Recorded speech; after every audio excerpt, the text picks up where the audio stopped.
कहानी की शुरुआत होती है चार्ली नाम के एक पुलिस वाले से, जो एक रेस्टोरेंट में खाना खा रहा था। जब पैसे देने की बारी आई तो चार्ली को एहसास हुआ कि उसके पास पूरे पैसे नहीं थे। उसके हिचकिचाहट को देखकर वेट्रेस बोल पड़ी कि पुलिस वाले फ्री में खाते हैं क्या? लगता है ये बिल मुझे अपनी जेब से भरना पड़ेगा। उसकी ये बात सुनकर चार्ली को बहुत शर्मिंदगी हुई, लेकिन वो ऐसा आदमी बिल्कुल नहीं था जो किसी का फायदा उठाए। वो तो हमेशा खाना खाने के बाद स्टाफ को टिप भी देता था। खैर, तभी अपने वॉलेट में लॉटरी टिकट देखकर उसके दिमाग में एक आइडिया आया। उसने वो टिकट उठाई और वेट्रेस से कहा कि अगर मैं लॉटरी जीत गया तो आधे पैसे तुम्हारे, अगर नहीं भी जीता तो भी कल डबल पैसे भर दूंगा। भले ही वेट्रेस को उसकी बात पर भरोसा नहीं था, फिर भी उसने हाँ कह दिया। किसी ने भी ये उम्मीद नहीं की थी कि ये मामूली सा लगने वाला लॉटरी टिकट असल में जैकपॉट जीत जाएगा। बार बार कंफर्म करने के बाद चार्ली की बीवी खुशी से चिल्लाने लगी। बाकी सबका हिस्सा कटने के बाद भी उनके हाथ में पूरे $4 मिलियन आने वाले थे, यानी अपने हिसाब से देखें तो लगभग 36 करोड़ रुपए। इतने पैसे उन्हें हमेशा के लिए गरीबी के दलदल से निकालने के लिए बहुत थे।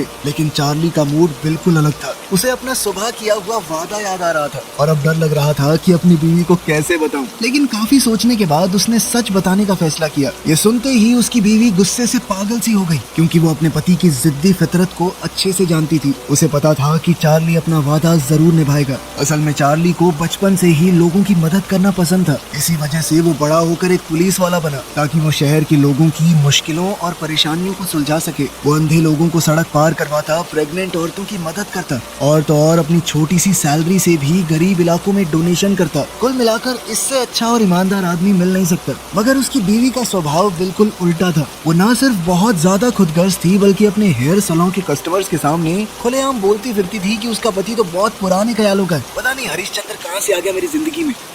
आज से कुछ दिन पहले चार्ली की बीवी ने उसे लॉटरी टिकट खरीदने भेजा था और साफ साफ कहा था कि हमारी शादी की तारीख वाला नंबर ही लेकर आना, जो कि 27 को हुई थी। लेकिन काफी सालों से वो किसी वजह से 26 तारीख को अपनी एनिवर्सरी मना रही थी, तो बेचारे चार्ली ने गलती से 26 नंबर की टिकट ले ली। इस बात पर उसकी बीवी बहुत ज्यादा नाराज हो गई। इस बारे में उसने और शिकायत करनी थी, लेकिन तभी अचानक टीवी पर विनिंग नंबर्स अनाउंस हो गए। एक पल में ही उसकी बीवी का गुस्सा झटपट गायब हो गया। लेकिन खुशी के कुछ ही मिनट बीते थे कि तभी चार्ली ने सुबह वाला किस्सा सुना दिया। चार्ली की बीवी का मूड रोलर कोस्टर की तरह ऊपर नीचे हो रहा था और उसने एक अनजान लड़की के साथ $2 मिलियन बांटने से साफ इनकार कर दिया। जब उसने चार्ली का मुंह देखा तो उस पर दबाव डालने लगी। उसने बड़े प्यार से बहला फुसला कर चार्ली को झूठ बोलने पर मजबूर किया कि उसने लॉटरी जीती नहीं है। उस पल चार्ली पूरी तरह उलझ गया, लेकिन अभी भी चार्ली समझ नहीं पा रहा था कि क्या करे। फिर अगले दिन रेस्टोरेंट के सामने खड़े होकर भी वो सोचता रहा कि अपने ज़मीर की बात सुने या अपनी बीवी के जज्बातों को समझे। तब उसके कलीग ने उसकी हिचकिचाहट महसूस की और कहा कि भाई अपने दिल की सुन।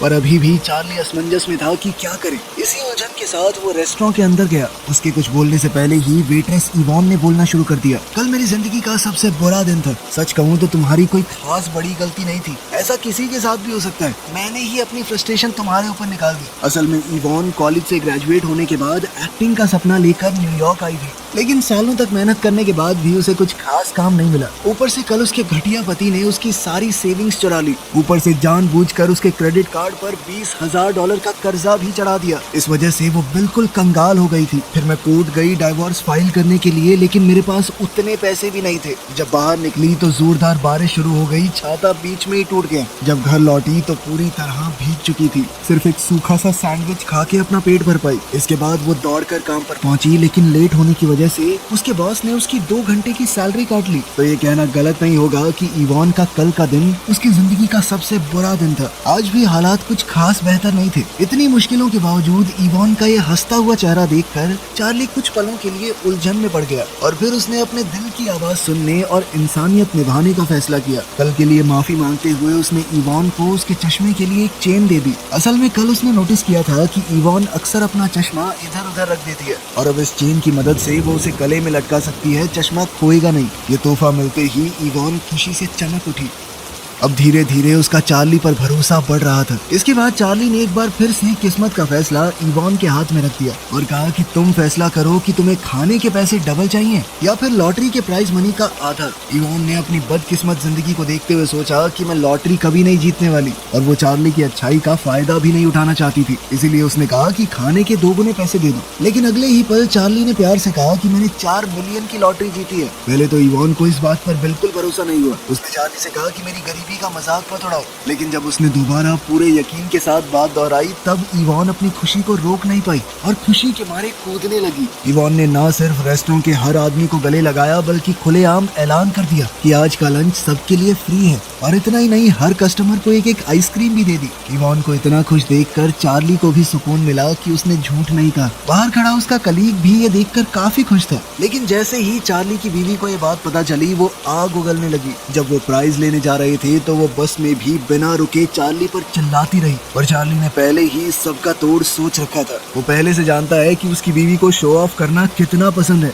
इसीलिए उसने सलाह दी कि जब अवार्ड मिलेगा ना तो स्टेज पर तुम खुद बोल देना कि मैं आधा पैसा इवान नाम की इस गरीब लड़की को देना चाहती हूँ। ऐसा करते ही शहर के सभी अखबारों के फ्रंट पेज पे तुम्हारी फोटो छप जाएगी। सोने के दिल वाली औरत, किसी ने आज तक $2 मिलियन जैसा बड़ा इनाम नहीं बांटा। तुम रातों रात स्टार बन जाओगी बेबी, जिसके बाद ब्रांड्स की लाइन लग जाएगी तुम्हारे पीछे। हालांकि उसकी बीवी को रिस्क तो लग रहा था कि 2 मिलियन तो हाथ से जाएंगे ना, लेकिन फिर भी फेम पाने की चाह में वो मान गई। जल्द ही ऑफिशियल अवार्ड सेरेमनी शुरू हो गई और जैसे ही चार्ली, उसकी बीवी और इवान स्टेज पर गए, रिपोर्टर्स ने उन्हें चारों तरफ से घेर लिया। कैमरों के सामने चार्ली की बीवी ने बड़े दिल वाली औरत होने का नाटक करते हुए कहा कि मुझे किसी अनजान के साथ 2 मिलियन बांटने में कोई प्रॉब्लम नहीं है। ये खबर सच में पूरे देश में फैल गई। लेकिन उसकी बीवी का स्टार बनने का सपना कुछ खास पूरा नहीं हुआ, लेकिन फिर भी पैसा तो मिल ही गया ना। उसकी अकड़ अब और ज्यादा बढ़ गई। वो जगह जगह जाकर महंगे कपड़े खरीदती, जबकि चार्ली एक बॉडीगार्ड की तरह उसके पीछे पीछे बैग उठाए घूमता रहता,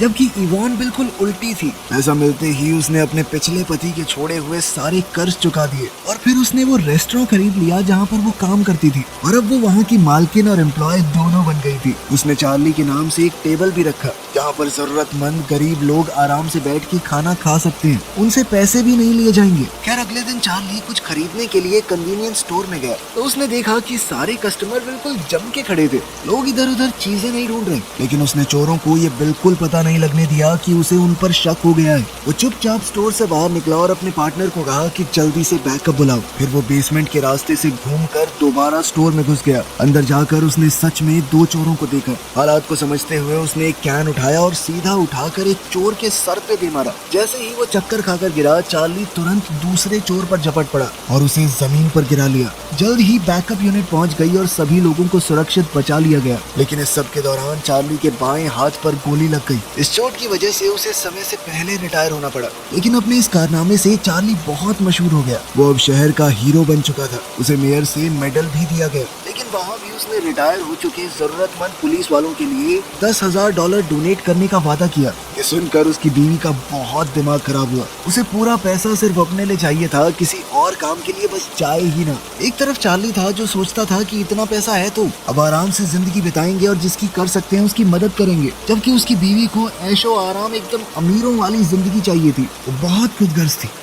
यार उसी दिन लॉटरी कंपनी ने चार्ली को उसके परिवार के साथ एक यार्ड पार्टी के लिए बुलाया। इस शोर शराबे के बीच कई रईस लोग मौजूद थे। वहीं एक सफेद दाढ़ी वाला आदमी बता रहा था कि स्टॉक मार्केट में उसने कितना पैसा कमाया। पैसों की बात सुनते ही चार्ली की बीवी तुरंत उसके सामने पहुंच गई और बातों बातों में उससे पूछने लगी कि क्या क्या देखना होता है स्टॉक्स में, और वो बातें लिखने लग गई। यार चार्ली को जल्दी से अमीर बनने के इन तरीकों में कोई इंटरेस्ट नहीं था। वो अकेला इस भीड़ से दूर चला गया जहाँ उसने इवान को एक टैक्सी ड्राइवर से झगड़ते हुए देखा। अब वो इवान की मदद करने के लिए बोट से नीचे उतर गया। अब इस झगड़े को सुलटाने के लिए जब वो नीचे उतरा तो पीछे से यार्ड निकल गई और वो दोनों वहीं छूट गए। इवान को बहुत पछतावा हुआ कि मेरी वजह से आपकी पार्टी मिस हो गई, लेकिन चार्ली को वैसे भी उन अमीरों की बातें सुनने में कोई दिलचस्पी नहीं थी, जबकि उसकी बीवी ने उसे 1% मिस नहीं किया। वो तो अमीर लोगों के बीच में ज्यादा खुश थी। उधर इवान और चार्ली भी खाना खाने बैठ गए। पास ही में एक रोमांटिक सी शादी चल रही थी, जिसे देखकर दोनों थोड़े इमोशनल हो गए। इवान ने बताया कि मेरा पति पहले मुझसे बहुत प्यार करता था, लेकिन धीरे धीरे उसके झूठ और फरेब ने हमारे रिश्ते को खराब कर दिया।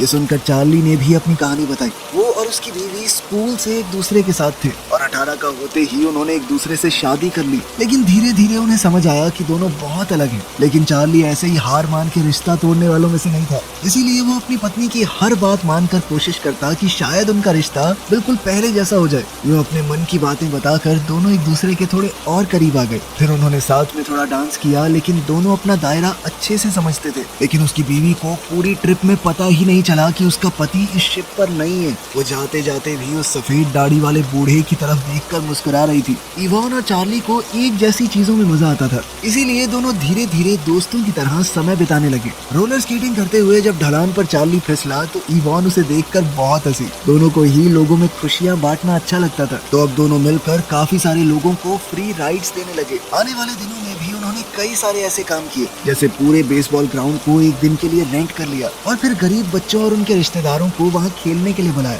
ताकि ये बच्चे भी स्टेडियम का एक्सपीरियंस लेकर अच्छी यादें बना पाए। लेकिन जैसे ही चार्ली बच्चों को छोड़ने के लिए अपने घर के पास से जा रहा था, तभी ऊपर से उसकी बीवी उसके कपड़े फेंकने लगी। दरअसल चार्ली और इवान की फोटो अखबार में छपी थी, जिसे देखकर उसकी बीवी ने तुरंत मान लिया कि दोनों के बीच में कुछ चल रहा है। चार्ली ने समझाने की कोशिश की, लेकिन उसने नहीं सुना। उसने सीधे तौर पर कहा कि मुझे डिवोर्स चाहिए। वो चार्ली पर चिल्लाने लगी कि तू एक नंबर का निठल्ला है, अगर मैं तुझे लॉटरी टिकट खरीदने को ना बोलती तूने तो कभी लेनी भी नहीं थी, और तेरी उस नौकरी से तो हम गरीब ही रहते। इतना निठल्ला आदमी मैंने जिंदगी में नहीं देखा, तो दिमाग से गरीब है। चार्ली समझ चुका था कि इवान का तो बस बहाना है, उसकी बीवी उसे पसंद ही नहीं करती अब, इसलिए उसने भी बात मानते हुए डिवोर्स के लिए हाँ कर दी। इसी बीच इवान का पति उसके घर में घुस के बैठ गया था। जैसे ही उसे पता चला कि इवान को $2 मिलियन मिले हैं, तो वो बेशर्मों की तरह पैसे मांगने के लिए वापस आ गया। कहने लगा कि इसमें से $5 लाख मुझे दे दो। अगर इवान नहीं मानी तो वो उसके घर में ऐसे ही घुस के बैठा रहेगा, और कानूनी तौर पर भी वो कुछ नहीं कर सकती, क्योंकि डाइवोर्स तो उनका कभी हुआ ही नहीं। क्या कहेगी अपने पति को क्यों निकालना चाहती है घर से। इसलिए मजबूरन इवान ने अपना सामान पैक किया और घर छोड़कर निकल गई। अब किस्मत से होटल में चेक इन करते वक्त उसकी मुलाकात चार्ली से हो गई, जो वहीं पर रहने आया था। दोनों के दिलों में पहले से एक दूसरे के लिए जज्बात तो पल ही रही थी, और अब तो चार्ली की शादी भी टूट चुकी थी, इसलिए दोनों में से किसी ने भी अपने प्यार को छुपाया नहीं। बदकिस्मती से अगले दिन सुबह होटल के बाहर मीडिया ने उन दोनों को घेर लिया। दरअसल कल होटल के स्टाफ ने उन्हें पहचान लिया था, और उनकी साथ रहने की खबर आग की तरह फैल चुकी थी। क्योंकि अभी दोनों का ही ऑफिशियली डिवोर्स नहीं हुआ था, इसलिए उनका रिश्ता लोगों की नजरों में नाजायज बन गया। ये खबर देखकर चार्ली की बीवी के दिमाग में एक नई चाल आई। उसने आम जनता की भावनाओं का इस्तेमाल करके अपनी चाल चलने का प्लान बनाया। डिवोर्स पेपर साइन करने से पहले उसने कहा कि सारी लॉटरी की रकम मेरे नाम की जाएगी, और सालों के रिश्ते को देखते हुए चार्ली ने बिना किसी हिचकिचाहट के हाँ भी कह दी। लेकिन उसका लालच यहाँ नहीं रुका। उसने कहा कि इवान को जो $2 मिलियन दिए थे वो भी मुझे वापस चाहिए, और मना करने पर कहा कि कोर्ट में घसीटूंगी तुम दोनों को। चार्ली को लगा कि ये बहुत ज्यादा हो रहा है, तो उसने गुस्से में आगे बढ़ते हुए अपनी बीवी का हाथ पकड़ लिया कि चलो कुछ बात करनी है। लेकिन इतना बहुत था उसके ऊपर झूठा इल्जाम लगाने के लिए। कोर्ट में सुनवाई के दौरान चार्ली के लॉयर ने एक जरूरी पॉइंट उठाया कि लॉटरी के नंबर चार्ली ने खुद चुने थे। शादी की डेट तो 27 की थी। 27 नंबर कोई लॉटरी नहीं जीता, 26 नंबर ने जीती है। लेकिन चार्ली की बीवी इस बारे में पहले से सोच कर आई थी। उसने कहानी बनानी शुरू कर दी कि हाँ हमारी शादी की तारीख 27 ही है। लेकिन जिस रात चार्ली ने टिकट खरीदा उससे पहले मुझे अपने मर चुके पापा का सपना आया था। उन्होंने कहा कि बेटा मैं तो यही चाहता था कि तुम्हारी शादी 26 को हो, लेकिन किसी वजह से हो नहीं पाई। मैं हमेशा अपने पिता की बात मानती हूँ, इसलिए तब से हमारी एनिवर्सरी 26 की है। ये बात सुनने में जितनी अजीब लग रही थी, मीडिया में इसे उतना ही ज्यादा इमोशनल बना दिया गया, जैसे ये तो उस बेचारी औरत को भगवान का इशारा था कि 26 तारीख की खरीदो। और इस सब से धीरे धीरे पब्लिक का झुकाव चार्ली की बीवी की तरफ हो गया। फिर उसके लॉयर ने चार्ली के हमले का मुद्दा उठा दिया। उसने ये भी कहा कि उसने अपनी बीवी पर दबाव डाला था ताकि वो अपनी माशुका इवान को $2 मिलियन बांट दे। आम लोगों के बीच इवान की इमेज तो एक घर तोड़ने वाली औरत जैसी बन गई। अगर इवान और चार्ली ये झूठ बोल देते कि हमारे बीच में तो कुछ है ही नहीं, तो शायद ये केस नहीं हारते। लेकिन इवान ने झूठ नहीं बोला। उसने कहा कि मैं सच्चे दिल से चार्ली से प्यार करती हूँ। इस तरह कई दिन की सुनवाई के बाद चार्ली की बीवी को पब्लिक की सिंपैथी मिल गई कि बेचारी के आधे पैसे तो छीने ही पति भी छीन लिया। इतने स्ट्रॉन्ग पब्लिक ओपिनियंस की वजह से फैसला बीवी के हक में चला गया। कोर्ट के बाहर रिपोर्टर्स की भीड़ लगी हुई थी और इवान पब्लिक प्रेशर के चलते जल्दी से वहाँ से भाग गई। चार्ली ने उसे कई बार पुकारा, लेकिन इवान ने पीछे मुड़कर नहीं देखा। वो रिपोर्टर्स और दुनिया के कड़वे शब्दों को सुन नहीं पा रही थी। उसके और चार्ली के सच्चे प्यार को बदनाम कर दिया गया। इधर इवान की चिंता में चार्ली रात के अंधेरों में बार बार उसके दरवाजे तक जाता, लेकिन उसे वो कभी मिली ही नहीं। फिर हम देखते हैं कि एक दिन चार्ली सबवे में काफी देर तक बैठे रहने के बाद उदास दिल के साथ वापस लौट रहा था, और उसके मन में आया कि उसी रेस्टोरेंट में जाऊं जहां हम पहली बार मिले थे। जैसे ही उसने दरवाजा खोलकर अंदर कदम रखा, उसने इवान को चांद की रोशनी में आराम से बैठे देखा। कई दिनों से उसे ना देख पाने के कारण चार्ली बहुत उदास था, जबकि इवान को मीडिया की बातों से बहुत दुख हुआ था। अब उसे लगने लगा था कि अगर वो चार्ली की जिंदगी में नहीं आती तो वो अपनी बीवी और $4 मिलियन के साथ खुश रहता। लेकिन चार्ली ने कहा वो 4 मिलियन मैं तुम्हारे लिए एक सांस में फेंक दूं। कोई पछतावा नहीं है मुझे उन पैसों का। इवान को जिंदगी में कभी किसी ने इतना गहरा प्यार नहीं किया था और ना ही कभी किसी ने उसे इतनी मजबूती से चुना। अब चार्ली के सच्चे जज्बात जानने के बाद वो भी अपने आप को रोक नहीं पाई। दोनों ने तय कर लिया कि वो इस शहर को ही छोड़ देंगे, किसी अनजान जगह पर जाकर एक नई जिंदगी की शुरुआत करेंगे। तभी अचानक दरवाजे पर दस्तक हुई और उनका ख्यालों का सिलसिला टूट गया। वहाँ एक बेघर आदमी खड़ा था जो पहले की तरह गर्म खाना मांग रहा था। चार्ली और इवान ने बिना सोचे उसे अंदर बुला लिया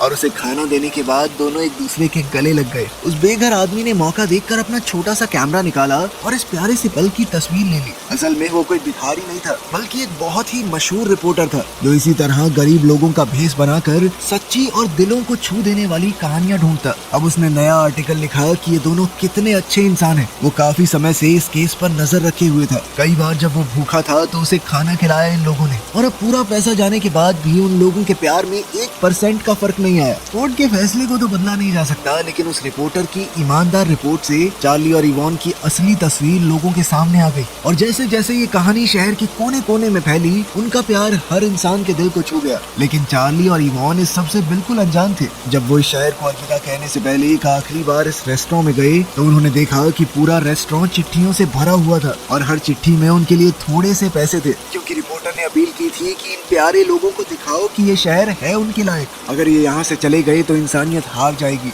अगले 3 दिन तक चिट्ठियाँ आती रही और जब हिसाब दिया गया तो टोटल रकम निकली $6 लाख, यानी लगभग 5.5 करोड़ रुपए। इस पैसे से इवान ने वो रेस्टोरेंट फिर से वापस खरीद लिया और चार्ली पुलिस स्टेशन में अपने काम पर लौट आया। उधर उसकी बीवी ने यार्ड पर मिले उस सफेद दाढ़ी वाले आदमी से शादी कर ली, लेकिन वो असल में एक ठग था जो कुछ ही समय बाद उसके सारे पैसे लेकर गायब हो गए और उसने भी दोबारा से सैलून में अपनी नौकरी ले ली। आखिरकार शहर के बीचों बीच एक बहुत ही खूबसूरत शादी हुई। एक हॉट एयर बैलून आसमान में उड़ान भरता हुआ दिखा। वहाँ चार्ली और इवान हाथ में हाथ डाले खड़े थे। वो सभी चिट्ठियाँ जो उन्हें भेजी गई थी नीचे फूलों की पंखुड़ियों की तरह लटक रही थी। तो आपके हिसाब से क्या इवान और चार्ली का प्यार सही था? कमेंट्स में